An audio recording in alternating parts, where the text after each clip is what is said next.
छलिया, माखन चोर, कन्हैया, मनमोहन और ऐसे तमाम कई और नामों से जाने जाने वाले भगवान श्री कृष्ण और उनके मृत्यु की घटना हर उस व्यक्ति को आश्चर्य में डाल देती है जिसने कि महाभारत जैसे युद्ध में उन्हें पांडवों को हर कदम पर रास्ता दिखाते हुए पाया था, जिसने समाज में बढ़ रहे अत्याचार को रोकने के लिए कंस का संहार करते हुए उनकी महिमा सुनी थी, जिसने कई दैत्यों को आत्मसमर्पण करने पर मजबूर कर दिया था। उस अति बलवान और स्वयं भगवान नारायण के अवतार भगवान कृष्ण की मृत्यु भला एक बहेलिया के द्वारा एक तीर से कैसे हो गई, ये बात सबके लिए आश्चर्य था। लेकिन ये विधि का एक ऐसा विधान था जो कि भगवान को श्राप के रूप में मिला था। लेकिन वो कौन से श्राप थे और इसे किसने दिया था, ये जानने के लिए आपको पूरी वीडियो को लास्ट तक देखना पड़ेगा।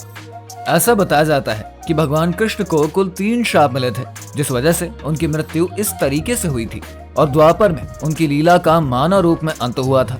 साथ ही उनके इसी श्राप की वजह से ही उनके पूरे कुल का नाश आपस में ही लड़ते हुए हो गया था। दरअसल महाभारत के महायुद्ध के पीछे गांधारी ने भगवान कृष्ण को ही जिम्मेदार बताया था, क्योंकि उनका ऐसा मानना था कि भगवान कृष्ण स्वयं साक्षात भगवान नारायण के अवतार थे और वो सब कुछ जानते थे और सारी परिस्थितियां उनके नियंत्रण में भी थी। पर बावजूद इसके उन्होंने महाभारत जैसा प्रलयकारी युद्ध तब भी होने दिया, जबकि वो चाहते तो इसे रोक सकते थे।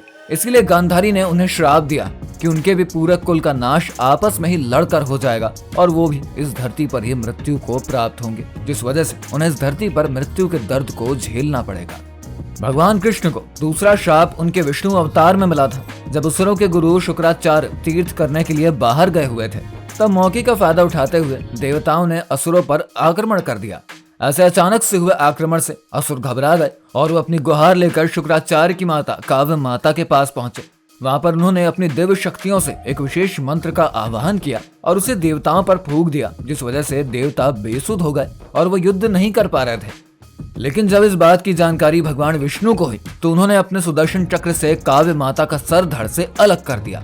लेकिन जब इधर शुक्राचार्य अपने तीर्थ से वापस आए तो उन्हें यहाँ पर घटी पूरी घटना के बारे में पता चला और वो इस बात से अत्यंत ही क्रोधित हुए। तब उन्होंने क्रोधवश भगवान विष्णु को ये श्राप दे दिया कि उन्हें भी धरती लोक पर मनुष्य रूप में जन्म लेना पड़ेगा और मृत्यु जैसे कष्ट को भोगना पड़ेगा। और इसी श्राप को सिद्ध करने के लिए भगवान विष्णु को पृथ्वी पर मानव रूप में कृष्ण अवतार में जन्म लेना पड़ा और एक बहेलिया के हाथों मृत्यु के कष्ट को उठाना पड़ा। वहीं तीसरा और आखिरी श्राप भगवान कृष्ण को नहीं बल्कि उनके पुत्र श्याम को ऋषियों ने दिया था। श्याम अत्यंत ही चंचल प्रवृत्ति के बालक थे, जिस वजह से उनकी उद्दंडता से परेशान होकर ऋषियों ने उन्हें श्राप दिया कि जिस शस्त्र को वो अपने पेट पर बांध कर प्रदर्शन कर रहे हैं, असल में वो शस्त्र ही उनके कुल के नाश की सबसे बड़ी वजह बनेगा। और ऐसा हुआ भी। लेकिन जब श्याम ने महाराजा उग्रसेन के कहने पर उस शस्त्र को लोहे का चूरा बनवाकर उसे समुद्र में फेंकवा दिया, तब वहां पर एक मछली ने उस चूरे को निगल लिया और उसके पेट में एक धातु का निर्माण हुआ, जिससे आगे चलकर वो तीर बना, जिसके पैर में लगने से भगवान कृष्ण की मृत्यु हुई। और जिस शिकारी को ये बाण मिला था वो कोई और नहीं बल्कि राजा बाली था, जिसे स्वयं भगवान राम ने पेड़ के पीछे से खड़े होकर मारा था। इस जन्म में उसी ने एक शिकारी के रूप में जन्म लिया था और भगवान कृष्ण के पैरों की आहट सुनकर उन्हें एक जानवर समझकर निशाने से तीर चला दिया, जो कि सीधा जाकर भगवान कृष्ण के पैरों में लग गया और इस प्रकार उनका इस धरती पर मनुष्य रूप में जीवन लीला समाप्त हो गया।